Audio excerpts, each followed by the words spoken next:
Olá, querida turma, terceirão, sejam todos bem-vindos a mais um encontro. Eu sou o professor Euler, estou de volta com mais uma aula de matemática, né? Hoje, quarta-feira, certo? Dia 16 de junho de 2021. E estamos aí com mais uma aula de matemática. Nossa aula de hoje vai ser a continuação da nossa recapitulação do conteúdo avaliativo, ok?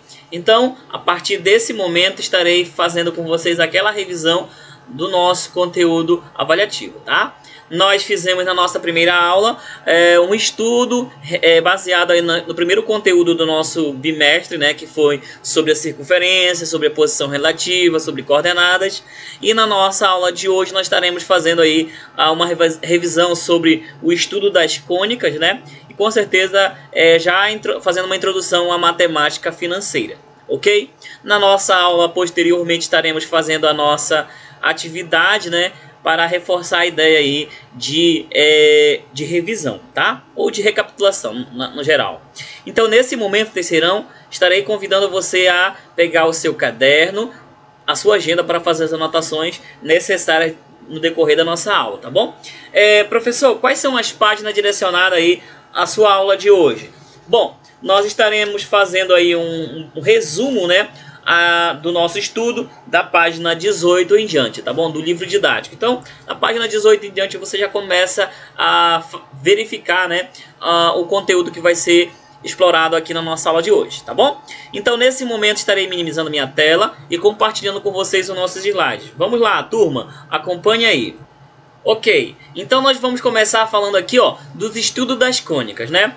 Observe aqui o plano seccionado um cône obliquamente ao seu eixo, né? A curva obtida corresponde ao contorno da secção, é uma elipse. Então, nós temos aí, gente, o formato, né, da elipse, como vocês podem ver. Então, de uma forma geral, o plano que vai ser seccionado. O que é seccionar, professor? Vamos substituir essa palavra por um corte, né? Dado um corte obliquamente no eixo aí, né, em relação ao cone, né? Nós vamos ter a elipse, né? O contorno dela vai ser uma elipse. Bom, aqui nós temos um exemplo, né, da vista aérea da Praça Elíptica em frente à Casa Branca em Washington DC, nos Estados Unidos, certo? E essa elipse, né, essa figura tem formato elíptico, né? Como vocês podem perceber, gente, a elipse possui alguns elementos que eu gostaria que vocês relembrassem. Quais são os elementos, professor, que compõem a elipse? Temos o centro, né, da elipse, temos também os focos, certo? O eixo maior, o eixo menor, ok? E além disso também existem aí os vértices, né, que também podemos citar, ok? Bom, beleza, a partir desse conceito nós começamos a verificar que a curva obtida aí nesse cone, né, seccionado esse cone, vai ser uma elipse. E essa elipse ela está nesse formato aqui, né, gente? Beleza. O próximo item que nós vamos verificar aqui, ó, alguns detalhes, né? Observe o detalhe do Palácio do Vaticano, vocês podem verificar aqui a figura, né? Quando um plano secciona o cone paralelamente a uma giratriz, a curva obtida é uma parábola, certo? Então, o Palácio do Vaticano de Dome em Roma, né? E observe que essa curva aqui formada é uma parábola, né? E essa parábola nós estudamos aí desde a função quadrática, tá bom, gente?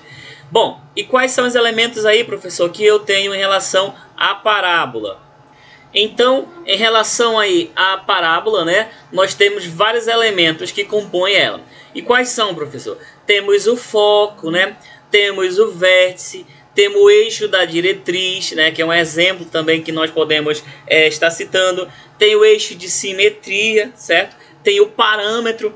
Então, de uma forma geral, nós temos esses elementos, que nós temos 5, né? A reta diretriz, o foco, o vértice, o eixo de simetria e o parâmetro, né? Então, nesse caso aí, nós temos esses elementos que compõem a parábola, né?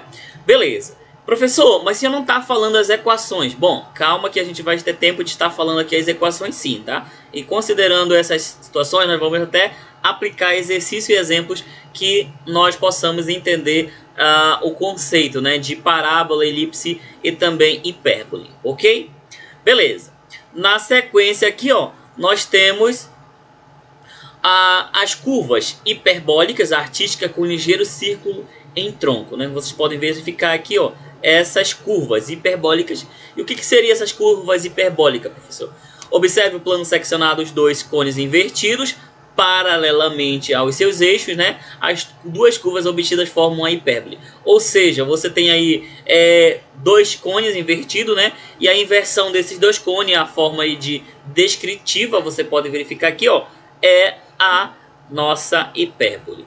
E quais são os elementos que compõem a hipérbole, professor? Nós temos também, assim como na elipse e na parábola, né? Nós temos elementos que compõem também a hipérbole. E esses elementos são os seguintes. Nós temos aí os focos, né? Temos também o centro, o eixo real, o eixo imaginário e a distância focal, certo? Então nós vamos cada vez mais explorar esses conceitos para que possamos entender muito mais sobre o estudo das cônicas. Tá bom, gente? Beleza? Então vocês fizeram as anotações aí, né? Em relação à elipse, à parábola e à hipérbole, certo? As duas curvas obtidas em relação a dois eixos invertidos, dois cones invertidos, vai ser a hipérbole, né? Em relação à parábola, você pode verificar que a sua formação é um pouquinho mais simples. Já a elipse também, o plano seccionado, o cone seccionado, né, de uma forma aí, oblíqua, vai ser a formatação dele, a formação dele vai ser uma elipse. Tudo bem? Joinha, né? Tranquilo, vocês podem verificar essa parte de figuras. Agora vamos para a próxima parte. Então, para confirmar os nossos próximos elementos, vamos no próximo slide estar expondo para vocês aí a figura de uma forma geral que vocês possam entender, tá bom? Vamos lá para o próximo slide que vocês possam entender os elementos como eu acabei de falar. Bom, primeiro vamos começar com a elipse, ok? Então tá aqui os elementos da elipse. Essa aqui é a elipse, né? Temos aqui, gente, o F1 e o F2. Esse ponto aqui, ó, F1 e F2 é 2C, que é os focos, tá bom? F1 e F2 são os focos. O O é o centro, né, da elipse. O ponto A1 é o eixo maior, que nesse caso esse eixo maior é relacionado aí ao eixo de X, tá bom? E a B' é o eixo menor, certo? A distância entre F1 e F2 é chamada de distância focal e é igual a 2C, né? Nós aprendemos aqui no decorrer do bimestre como encontrar essa distância focal. Professor, na elipse, qual é a fórmula que eu devo seguir? Gente, é o teorema de Pitágoras, mas a equação ela tem um formato. Qual é o formato? A ao quadrado é igual a b ao quadrado mais c ao quadrado, tá bom? Então, para encontrar a distância focal aí na elipse, nós precisamos encontrar através da seguinte fórmula: a ao quadrado é igual a b ao quadrado mais c ao quadrado, onde o a e o b são os eixos maior e menor e o c é a distância focal, tá bom? O eixo maior mede 2a e o eixo menor mede 2b, né? Aquilo que eu acabei de falar para vocês. Então, as questões que vão vir, com certeza, vão solicitar que vocês encontrem a distância focal. E como é que eu encontrarei a distância focal, professor? Através da fórmula que eu acabei de citar, né? A ao quadrado é igual a b ao quadrado mais c ao quadrado, onde o valor de a é o eixo maior, você vai ter, o valor de b, o eixo menor, você vai ter, tá bom? Bom, temos também em uma elipse a excentricidade, né? A excentricidade é a razão, né, do C sobre o A, certo? Esse C aqui vocês irão encontrar em relação aos focos, né? E o A é o eixo menor, tá bom? Bom, as trajetórias dos planetas em torno do Sol têm a forma de elipse, como vocês podem verificar aqui, ó, tem um formato elíptico, né? Então, professor, qual é a equação da elipse? Qual é a equação geral da elipse? Nós temos aí, ó, a equação geral da elipse: x ao quadrado sobre a ao quadrado mais y ao quadrado sobre b ao quadrado igual a 1, né? Essa aí é a equação geral da elipse, tá bom? Beleza, através desse conceito nós vamos entender aí um pouco mais, daqui a pouco, né, no slide, as fórmulas gerais, e aí eu vou explicar para vocês uma a uma, tá bom? Beleza, né? Tudo jóia, tranquilo. Vamos para o próximo. Ok, agora que nós falamos dos elementos e da excentricidade, vamos para a fórmula. Aqui, ó, nós temos aqui a nossa fórmula, tá bom? Olha só, gente, O que é uma elipse? Elipse é uma curva plana formada por todos os pontos dos planos tais que a soma de suas distâncias a dois pontos fixos dados os focos, né, é constante igual a 2a. Então vocês podem verificar aqui, ó, o FP1, então toda a distância relacionada à distância do foco até aqui a borda da origem vai ser igual a 2a, né? Vocês lembram da circunferência? Todo ponto que sai do ponto central até a borda dela não é igual ao raio? Tem a mesma situação aqui em relação à elipse, né? Mas essa distância é chamada de 2a, tá bom? Beleza. A equação reduzida da elipse pode variar de acordo com o centro e a localização dos focos, como vocês podem verificar, né? A equação da elipse vai ser a seguinte, ó: x ao quadrado, como eu falei agora há pouco, ó, x ao quadrado sobre a ao quadrado mais y ao quadrado sobre b ao quadrado igual a 1. Eu quero que nesse momento você anote aí no seu caderno, você mesmo, estou falando com você, quero que você anote no seu caderno essa fórmula, tá bom? Essa aqui é a equação reduzida da elipse, tá bom? Com o centro na origem e foco no eixo x do plano cartesiano, tá bom? Essa aqui é a nossa equação geral. Beleza?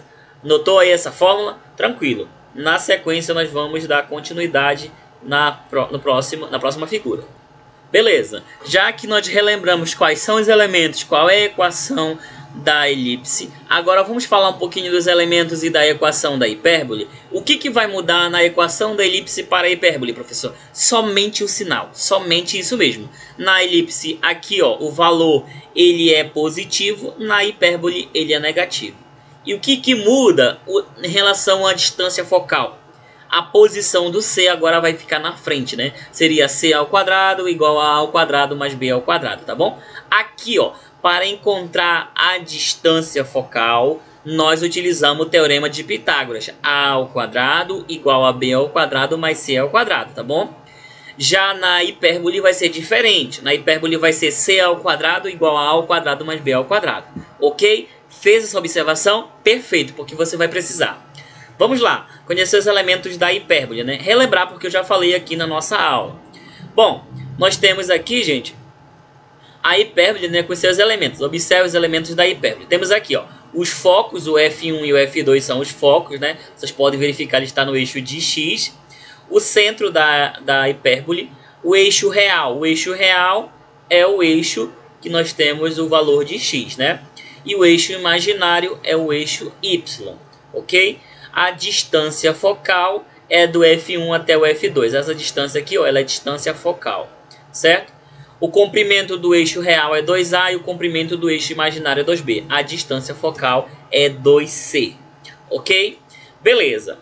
Dados esses elementos, nós relembramos eles porque vocês já estudaram, tenho certeza, vocês lembram, né, como aplicar. Nós vamos definir o que é uma hipérbole. Olha só, gente, hipérbole é uma curva plana formada por todos os pontos tais que o módulo da diferença de suas distâncias a dois pontos fixos dados são os focos é constante e igual a 2A. E quem é esse 2A, professor? Observe aqui, ó, o 2A é o eixo real, tá bom? Então essa distância aí nada mais é do que o eixo real. Então observe aqui nesse exemplo, né, na Torre Kobe, podemos observar a aplicação da hipérbole na arquitetura. Olha o formato aqui dela, né, hiperbólico, né, a Torre de Kobe no Japão, ok? Esse é um exemplo do formato, gente, da hipérbole, tá bom? Vamos lá para a nossa fórmula. Olha só, acompanha aí. Agora que nós revisamos aí o conceito, nós teremos aqui, ó, a relação métrica está aqui, ó, c ao quadrado igual a ao quadrado mais b ao quadrado. Lembra agora há pouco que lá na equação da elipse nós temos ao contrário essa informação? Temos aqui primeiro o a, depois o b, depois o c, né? Aqui na relação métrica da hipérbole nós temos esse formato. Então anotem aí porque vocês precisarão, tá bom? Bom, além da relação métrica também a excentricidade, que é a mesma fórmula, tá bom? C sobre A. Não muda a equação da excentricidade, não muda nem na elipse e nem na hipérbole, é a mesma, tá bom? Beleza. Agora que nós revisamos aí essa relação métrica e a equação da hipérbole, da excentricidade, nós iremos falar da equação reduzida da hipérbole. E qual é a equação reduzida, professor? Tá aqui, ó. A única coisa que mudou foi o sinal negativo, né? Que na elipse era positivo, aqui na hipérbole é negativo, tá bom? Então temos x ao quadrado sobre a ao quadrado menos y ao quadrado sobre b ao quadrado igual a 1. Lembrando que o valor a e b é relacionado ao eixo real e eixo imaginário, tá bom? É isso que nós temos que fixar essa ideia. Beleza? Então a equação reduzida da hipérbole também pode variar de acordo com o centro e a localização dos focos, tá bom, gente? Ela pode variar por quê, professor? Porque aqui o sinal ele pode ficar positivo, certo? Ele pode ficar positivo dependendo do quadrante em que o valor de A e B está, tá bom? Beleza, né? Então, agora vamos adiante. Agora nós iremos relembrar com vocês os elementos da parábola e a sua respectiva equação. Temos aqui a parábola, né? Observe os elementos da parábola. Nós temos o foco, o vértice, eixo de simetria, reta diretriz, parâmetro, né? Que é a distância do foco, a reta diretriz. Temos esses elementos. Qual é o foco? É o ponto F. Quem é o vértice? É o ponto V. Lembrando que esse vértice é a menor distância entre a curva da parábola, né? E a reta diretriz, tá bom? É a menor distância. Temos o eixo de simetria. Esse eixo de simetria é o V até o F, né? O eixo de simetria, ou seja, que divide essa parábola em partes iguais, tá bom? Temos a reta diretriz. Essa reta diretriz ela passa aqui abaixo, né? Da parábola. Temos o parâmetro também, né? O parâmetro é o ponto P, ou seja, é a distância da reta diretriz até aqui o ponto F, né? Então, essa é a nossa informação, os elementos, né, da parábola. Bom, o que é uma parábola? Parábola é uma curva formada por todos os pontos do plano, cuja distância ao ponto fixo F é igual à distância de uma reta dada D. E eu acredito que vocês lembram, gente, que nós fizemos até com um GIF, que se você pegar aqui, ó, um elemento, fixar no eixo de X e levar aqui no eixo de Y, essa distância aqui ela vai diminuindo, né? Mas a distância relacionada aqui ao ponto do vértice vai ser a mesma, tá bom?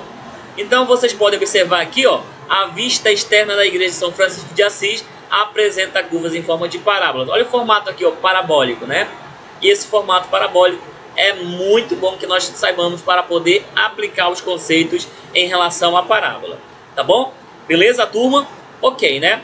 Agora que nós falamos aí dos elementos, com certeza vamos falar da equação, que é isso que nós vamos verificar.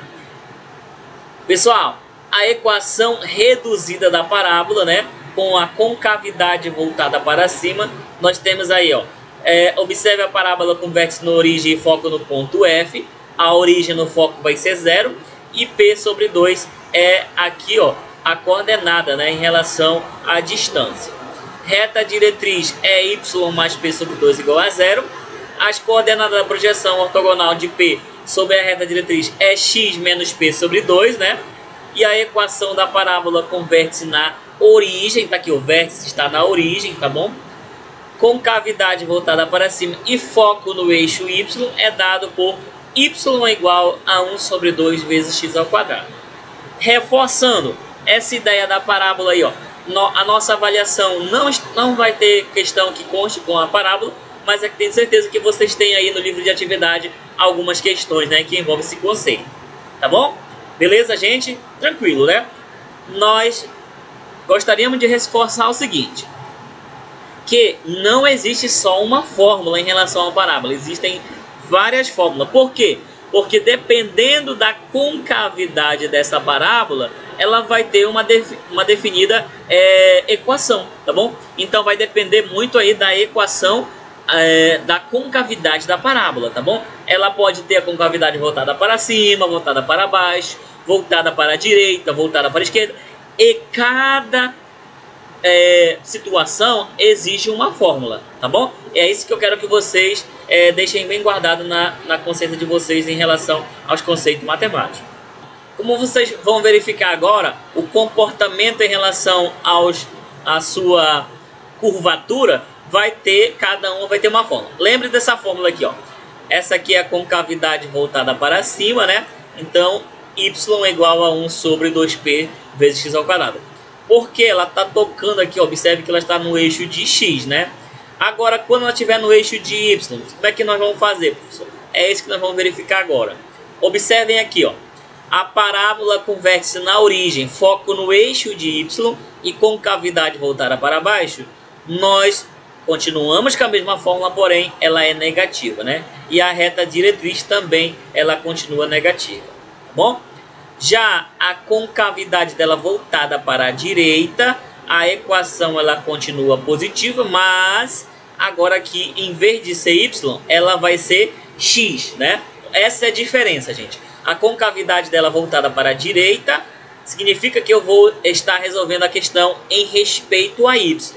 Concavidade voltada para a esquerda, mesma coisa, tá bom? E o que muda, professor? O sinal aqui, ó. Aqui é positivo, aqui fica negativo. E o que muda na segunda? Aqui é positivo, aqui ela fica negativa, tá bom? Essa aí é a forma de vocês entenderem esse conceito relacionado à parábola, tá bom? Eu quero que vocês tenham bastante atenção quando envolve a parábola, né? A equação da parábola, porque cada tipo de gráfico, né, representa uma equação. Por exemplo, esse gráfico aqui representa uma equação, o anterior representa uma outra equação, nesse caso é positiva, né? Aqui, ó, ela é positiva a equação, mas em respeito a x. Aqui ela é negativa em respeito também a x, tá? Beleza, né, gente? Tudo tranquilo aí, né? Se você tiver alguma dúvida, não esqueçam de colocar a dúvida daqui a pouco aí na nossa mensagem, né? Direcionada ao professor Euler, tá bom, gente? Beleza, vamos lá. Bom, agora que nós exploramos essa parte aí do estudo das cônicas, relembramos com vocês sobre a elipse, sobre a parábola e também sobre hipérbole e as suas devidas equações, vamos para um próximo capítulo, né? Revisar aí uma parte do próximo capítulo, que é a matemática financeira. E a matemática financeira é o capítulo 25 do livro didático de vocês, na página 46, tá bom? Da 46 em diante nós vamos estar explicando aqui com vocês, tá bom? Vamos lá. Começaremos aqui, ó, no capítulo 25, matemática financeira. Vamos primeiramente falar sobre juros, né? Então, a palavra juro, como vocês podem verificar aqui, ó, é bastante usada no nosso dia a dia. No dicionário, juro é definido como importância cobrada por unidade de tempo pelo empréstimo de dinheiro. Por exemplo, este casal está estudando a planta de um imóvel e que pretende financiar a compra. Você sabe o que é sistema de amortização constante? O saque e tabela price? Vocês sabem? Bom, se você não sabe, tem aqui uma dica, ó. O saque e tabela price são dois sistemas de amortização. No saque, as prestações diminuem no decorrer do tempo do financiamento. Na tabela price, conhecido como sistema de amortização francês, as prestações são iguais. Então a diferença de um e de outro, né, em que um diminui e outro eles são iguais, né? Essa é a diferença de saque e tabela price, tá bom? Ok? Beleza, né? Mas, professor, nos dê alguns exemplos em relação à aplicação de juros. Bom, digamos aí que você vende um determinado produto, digamos que você vende um sapato, né? Esse sapato, ou você pode oferecer para o seu cliente com um desconto, certo? Em relação à porcentagem do valor que você quer vender, ou você pode acrescentar um valor, né, em porcentagem nesse valor de sapato. Por exemplo, se o seu sapato que você está vendendo custa R$120 e você quer vender por um desconto de 10%, você vai pegar os R$120 e vai subtrair com 10% de 120, que nesse caso é R$12. Então, nesse caso, o sapato que você vai vender será de R$108 e não 120, tá bom? Por quê, professor? Porque R$12 é o 10% de 120. Então, 12 mais 8 vai dar 120, né? 12 mais 8 é 20, 100 mais 8 dá 108. Então, o preço do sapato vai ser R$108 relacionado a desconto. Mas, professor, se a questão for um acréscimo, eu quero vender o mesmo sapato de R$120 com um acréscimo de 10%. E agora? Bom, agora você não vai mais descontar, e sim acrescentar. Por exemplo, nós temos aí R$120 mais o 10% de 120. E quanto que é 10% de 120? É R$12. E como é que eu vou fazer? Eu vou somar o 120 mais R$12. Com isso, o valor do sapato ele passará a custar R$ 132. É assim que nós temos que fazer aí o acréscimo ou decréscimo em um determinado valor financeiro, tá bom, gente? Beleza, né? Essa parte é bem simples, tenho certeza que vocês vieram estudando desde sexto ano e vocês já estão bem preparados aí com a parte de juros. Mas se você não entende, não esqueça da dúvida para mandar para o professor Euler, tá bom? Que aí eu mando um exemplo bem legal que você entende bem melhor, porque acredito que aqui é somente uma revisão. Na hora da aplicação de exemplos, você vai entender muito bem legal essa nossa aula, né? Então vamos lá. Olha só, variação percentual. Em qual das duas situações apresentadas a seguir houve o maior aumento percentual? Vamos lá. Um passeio pelos principais pontos turísticos de Curitiba custava R$ 120.